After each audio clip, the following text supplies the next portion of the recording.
Hi, it's me again. I'm back with another video. Today's video is my second attempt at trying to do this because the first one I realized is just all over the place, so I was trying to edit it. So I'm going to try and do it again. I'm probably going to interweave the first part and the second part of what I tried to say together. We'll see how I edit this, and this time more concisely and succinctly. The issue is I don't use a script. I'm not going to use a script. So we'll see if this one turns out better or not. So the topic of today's video is working on critique and accepting it, and that as well as accountability. So this is not something I think I haven't spoken on before. I definitely talked about this. So, the gifted kid to burnt out adult pipeline is like very real. I'm like a living example of that. But when I was growing up, I was in like a dual language gifted program, which was for like high placing exceptional students. And like I said, I think I talked about this a little bit before. Like when I went to college, it was a bit rough for me because, when your whole life you're put on this pedestal for being gifted and then you go somewhere and everyone's smart around you. And, it just takes away that value. So for the majority of my life, I didn't know how to study. I could not take critique or any type of pushback because I wasn't given any. So it would always just be like, oh, try harder. You're doing great. You're doing great. Try harder. So when I finally got to the age, college age, where suddenly there's these paragraph long, like, feels like attacks, like of what you're doing wrong and what you need to do better, it was very daunting for me at first. It was actually very triggering, to be honest, because I'm like, what? So am I stupid now? Like, am I not valuable anymore? Like, am I not worthy? Because there's all these things that they're saying is wrong with me. So I had to just readjust and realign my thought process behind it. I think I talked about this before, but what I wanted to talk about alongside that is the issue with accepting accountability and critique. So, as I said before, since I was in a lot of gifted programs and I had teachers who would give me high praise to a concerning extent where it felt like maybe, inappropriate, like now that I think about it, because I would never talk to my students in that way that teachers talk to me. Like they're like, oh, you're special, you're different, you're not going to be like the other ones, you're going to grow up, you're going to be something, unique, blah, blah, blah. Just like boosting the ego in like not an appropriate way while also putting down other students. I just think it's highly inappropriate. So the issue with that is up until college, I had never had any actual critique or pushback besides with one of my teachers. And in that situation, something happened and basically I got off scotch-free. No, this is my junior year because I took that class a year ahead. The teacher tried to give me a penalty, but it wasn't appropriate in the way that they went about it. Because I was gifted, I was also like very egotistical. I was like one of the loud kids. I would always talk, I was a distraction to other students since I was finished. That's all that I cared about. And that teacher went about, punishing me from AAAA to trying to fail me in my last quarter there, which obviously raised alarm bells in the office because they're like, why do you have an F in this class? And I'm like, I don't know. So then they went and collected my assignments, saw my grade, and like, yeah, this isn't valid. And I think the teacher ended up getting in trouble or something like that, but they ended up fixing the grade because, you can't just do that to, fail somebody. Because the reason I didn't go, he gave me detention. He tried to give me detention, but like I went to a public school, so it's not really a thing because we're required to, have lunch. And if you don't go to lunch on time, you don't get lunch because they close it after 15 minutes. And he kept trying to give me 30-minute detentions. The first time I stayed, but then after that I stopped staying. And, I did eventually talk to the people in the office about it, and they're like, yeah, that's not allowed. So, he was just mad because, I would finish my work in the first 5 minutes of class and then, talk to the other students in the class or whatever. And, it's just highly inappropriate. So that was like my first interaction with a teacher trying to give me like a pushback, but it wasn't even proper critique, which was the issue, like the way that it was handled. And that's why, the situation ended up getting glazed over.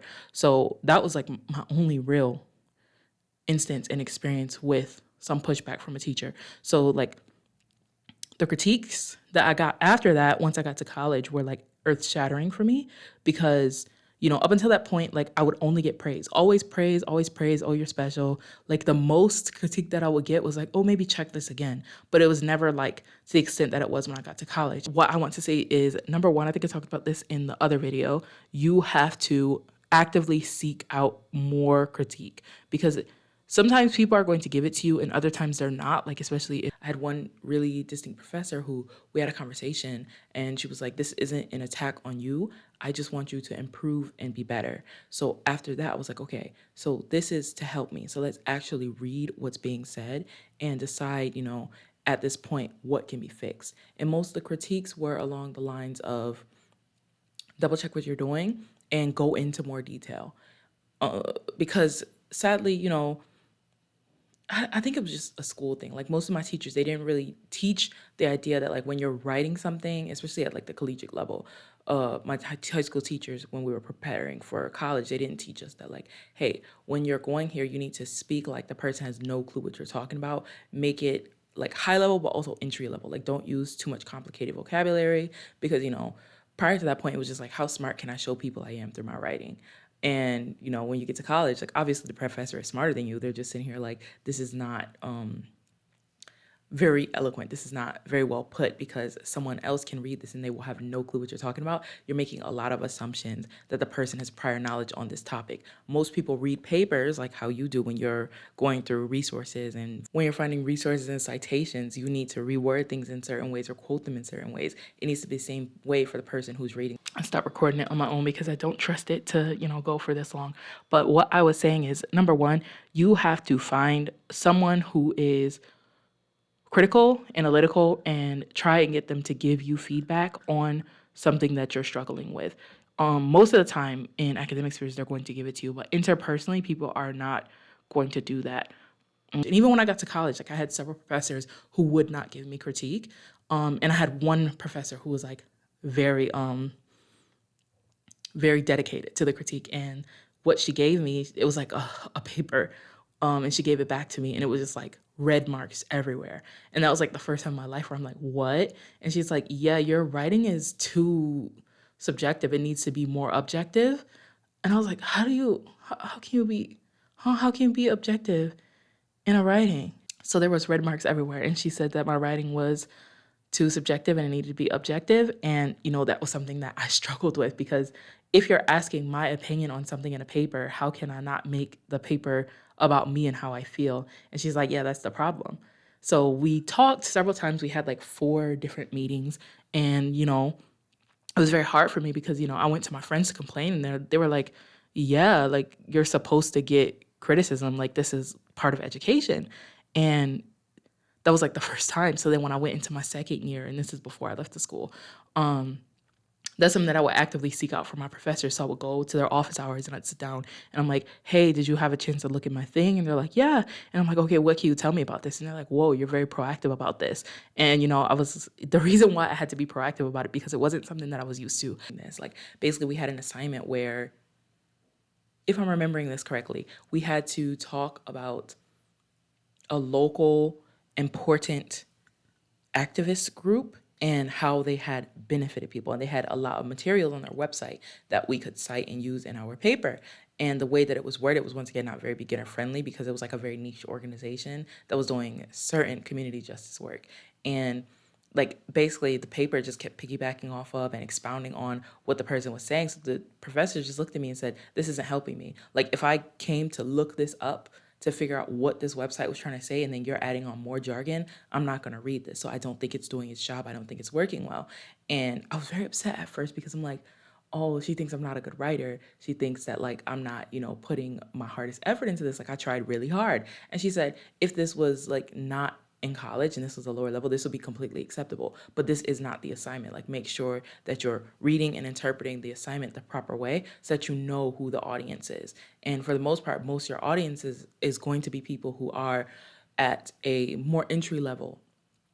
And, I took that with me and I said, okay, so I need to work on writing in a way that's going to be more accessible to people. And that was like one of the first genuine critiques that I got that was like explained to me in a way that made it so it wasn't like, okay, just do better. So after that, I worked on that. And, it was also a little bit difficult to adjust because there were professors in other courses who wanted it to be at a higher level. So then I had to stop and think like, I can't just, streamline this or broaden this and make it like a wide stroke and do every class the same way. So for the pushback, it wasn't as hard as I thought it would be once I accepted it. So that's just like my anecdotal take on this. So for me, pushback is basically when you have an idea and someone wants to challenge it or say something in a way that's not like bad faith and is in good faith and is also constructive. I try to be open minded and respond in a way that's helpful and beneficial. Like, no one, well, I won't say no one, but not every person that you encounter is going to agree with you. Like, you also relevant to a dissenter in a way that's relevant to someone who aligns with that perspective. So that was rough for me because, up until that point, like, I never thought about opposition and like how other people could think about something. So not really internalizing, but reflecting on those positions and having counter arguments to them was really, really tough for me at first. Like, that was another big critique that I got, was like, you need to realize not everybody's going to agree with you. So you need to have something in there that's saying for someone who would disagree in depth how you should get them to agree with you or how they can potentially change their mind. And, once I realized that, I noticed that a lot of, academic papers, they do have space for that. So I was like, okay, that is something that I need to start including. And that's something that I need to start thinking about and something that I can, internalize in a sense to double check like my perspective, and also just having people around you who don't always fully agree with you on certain things. Like, I think certain things like human rights and basic decencies, I don't think that those should be debatable, but I think a lot of stuff is up for debate, and it's good to have like an opposing viewpoint because then you can have discussions about that and maybe you can find middle ground somewhere on that. So I find this to be beneficial. But when people like say I have a point and my point is like, oh, if something is broken, the person who breaks it should pay for it or whatever. Someone might say, oh, what if somebody was in a situation where someone else pushed them and then they dropped the thing and it broke? Who will pay for it then? And I'm like, oh, well, the person who pushed them. And it's like, well, they're not the one who dropped it. So I was like, so I think pushback can be beneficial because it can broaden your perspective and your viewpoint. And also it will just help you in a way that's like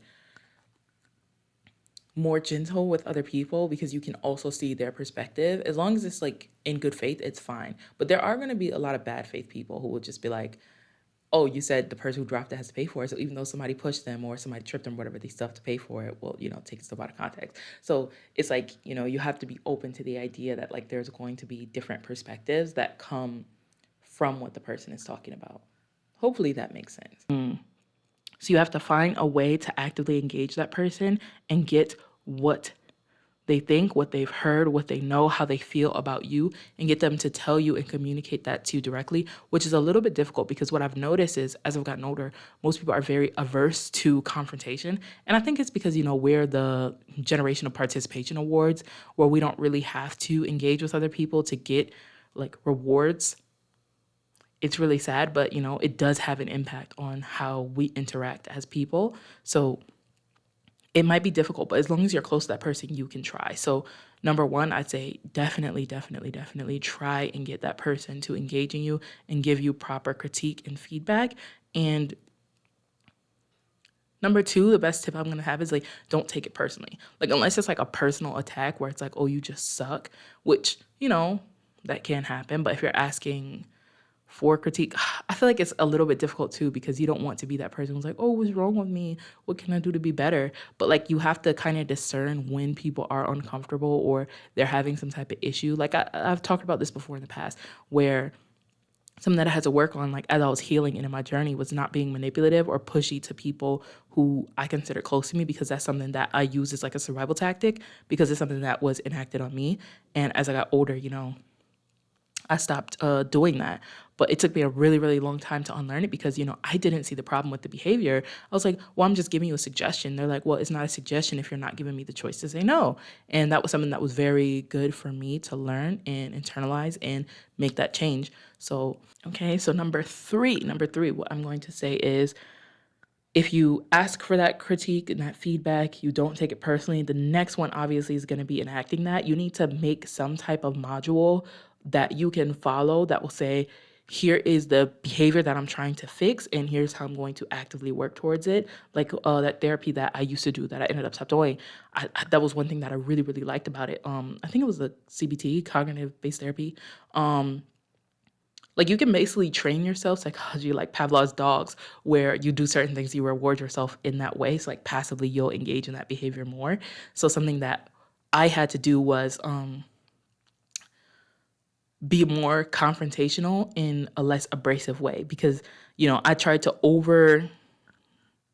overcorrect for my lack of that behavior, because growing up in the background that I did, it was very hard for me to be confrontational. So when I got older, I overcorrected, and the way that I would do it would be very abrasive, because I didn't like the sticky notes. Like the sticky note thing, like I don't like passive aggressiveness. So even though I wasn't confrontational in that sense, it was like, okay, we have this issue, how can we fix it? But I'd never approached it in that way. I'm like, oh, so I heard you said this about me, what's the problem? And obviously that's like very pointed, very just too much for a lot of people. So people would get overwhelmed by that.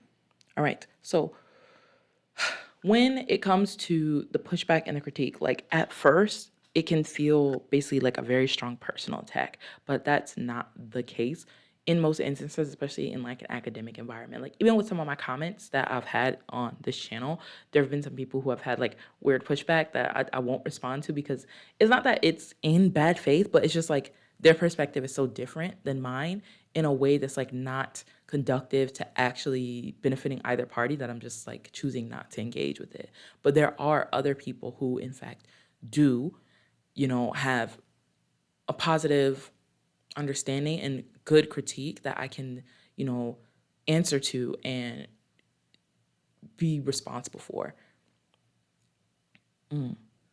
So when I think of the pushback and the critique, it's the biggest thing that I'm going to say is like, it's not a personal attack in most cases. I'm not going to say 100% of the time, but most of the time when someone is giving you a critique or a pushback, it's to benefit you as a person. Whoa, the refrigerator is really loud.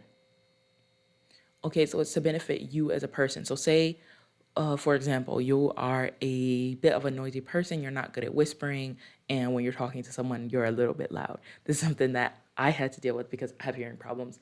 It's not as severe, I don't think, but yeah. So it took me a while to get my tones down, because sometimes people would approach me and they'd be like, oh my gosh, you're so loud, be quiet. And to me, I'm like, I'm not even being that loud. But then, I realized like, oh my gosh, like my throat does hurt. So I had to make adjustments in that case on how I was speaking or how I was talking to people. There was another thing that I had to deal with, which was like, I still do it now. But while I'm talking or portraying something, I'll either move my hands, nod my head, or look around.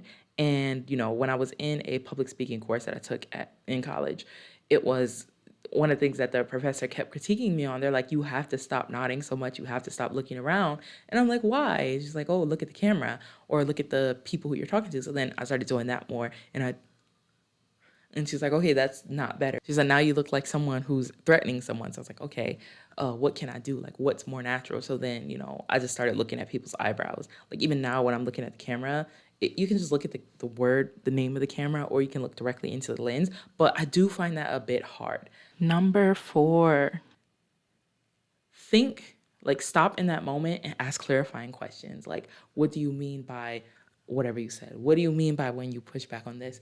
And when they tell you what their opinion is, have either a genuine acceptance of it or a genuine apology. Like, if you're in the wrong, say sorry, and don't say like, oh, I'm sorry you feel that way, or if I did blah, then blah. Like, just genuinely say, I'm sorry that like, take full accountability for it, because one of the worst apologies is a non-apology. And if you're not in the wrong, but you feel like the situation is very upsetting for them, or they set a boundary, you can just say, I understand where you're coming from with that, and I will try to hold myself accountable and avoid X behavior in the future. Like, just treat others how you would want to be treated. The last thing that I will say in terms of like the pushback is, if it's just something that's completely off the wall and unrealistic, just walk away. Like, think about like, do I want to continue any type of engagement with this person? So that's 4 things. 4 critiques. 1, see if it's a positive or a negative critique. If it's a negative critique, see how severely negative it is. If it's positive, see how severely positive it is. And you want to see what the benefits of continuing that behavior or that writing or whatever critique, and the negatives. So you want to compare what's good about that thing, what's bad about that thing, and if there's a way to improve that negative critique and implement it, do so. If it's a positive critique and it's something that you do well, think about if you need to keep it at a higher level or maintaining where you are currently is sufficient. The second thing that I would say about the critiques would be ask the person more questions about what they think that attribute adds to whatever the situation is. Like if they're saying like it's a really really good thing that you're able to speak so loudly during speech, or you're able to focus and make really good eye contact, you can ask them more questions like, is the amount of eye contact that I'm doing sufficient? Should I do a little bit more? Like those type of questions. Think about how much more you can add or how much you should take away based on the performance. So obviously, number 5 would be when you're coming to confront somebody about something, try and like jot down what you want to say, make notes of the type of behavior that you've heard that person has issues with you, and then obviously go and try and mediate the situation. You can have a third party there if necessary, but I don't think it would be. Like it's better to have that type of thing interpersonally. I even took an interpersonal communication and relations class for this reason. I should have brought the book with me to Taiwan. I think I gave it to a friend in the US before I left, but it was like very helpful to me because it basically set me up and gave me steps and skills and behaviors that are more tolerable to someone who is avoidant to that type of engagement. So you basically have to look at yourself and say, hey, I have this issue with this thing. How can I fix it? And then write down all your things, internalize it, make a mental note, and then you can go and approach that person and confront them about the situation. And usually people are coming from a good place, but most of the time it's just linked back to a misunderstanding. Like one of the biggest ones that I had, the misunderstanding, what was it about? It was about a mirror. So it was about a mirror. The person borrowed the mirror from me. They didn't ask to borrow it, but they asked somebody else, could they borrow it? That person said yes on my behalf. Then I see this person walking around with my stuff and I'm like, oh, they stole it. So I was very angry and I like went up to them. I was like, give me back my mirror. Why would you steal my mirror? Like, you need to give this back to me. And they're like, what? I asked blah, blah, blah to ask you if it was okay to borrow it. And I was like, ew. So then, obviously the whole situation like was assertive for no reason. And obviously the person who didn't tell them, I realized later it wasn't that they forgot. They wanted there to be a confrontation because the whole time they kept like egging me on, like, yeah, I saw her take it and da da da da. So those type of people you don't want in your circle. But for the most part, like you need to come into the interaction at like a calm, mellow level and just try and be level-headed. Like I don't like civility politics, respectability politics, all that stuff. I really dislike it. But for the most part, if it's somebody you care about, you kind of have to engage in that type of stuff because it's necessary in the social contract. If you don't come with those things, that person is obviously going to be on the offense and they're not going to want to deal with you. And you don't want to be defensive about something that you're bringing up as a concern. Number 5, I think it was. Number 4, number 5, I don't remember. But you need to still actively try and maintain this corrective behavior. So, it's like, what is it? Like the first thought is not your fault, but the second thought and what you say is. So that's something that I will always have to remind myself because, you see yourself in a certain situation and you want to say something in a particular way and it doesn't work out. So you have to actively, pause that, double check and repair the behavior before it creates some type of issue. Pushback and critique. Here are my tips, my personal tips that I'm just going to give. Suggestion number 1 for a pushback. If you did something or you said something that someone does not agree with and they slightly mention like what you're saying and how problematic it is, try and, see where they're coming from. Like that's the first thing that you should do. Like assume that they're saying it in good faith, like you tripped or something and you fell and you're like, oh my gosh, I can't believe I did that. And then somebody is like, that's not a good example. Okay, so say the pushback is you're talking with your friend. Your friend says something serious. You can't tell that they're being serious because like you have a very casual friendship and you make a joke about it or laugh at the situation. And they're like, why would you laugh at that? Like that genuinely hurts me. Like that's genuine pushback. So you could say like, oh, I'm sorry because we've never had this type of relationship or this type of experience. I wasn't aware. Try and take it in good faith. If they're doing it in bad faith and they're like trolling, like I've seen a lot of stories like this where people will like joke about serious things to get a rise out of you. You just have to just put that on a scale. Like how much do I value this relationship over how badly I'm being treated in this moment? And if the scale is tipped more in one direction or the other, then you have your answer. But for now, I'm going to say that the next video, I think I talked about it in the last video. Okay, so the next video I want to do is either working on self-care, self-love, and journaling, managing mental illnesses and mental health, talking about my problem with, racial passes and including everybody in the group, and also how identity politics nowadays is being weaponized by people who should not, be able to. But I'll figure it out. Me who edits this, just put in this snippet. But for now, I'm going to say peace.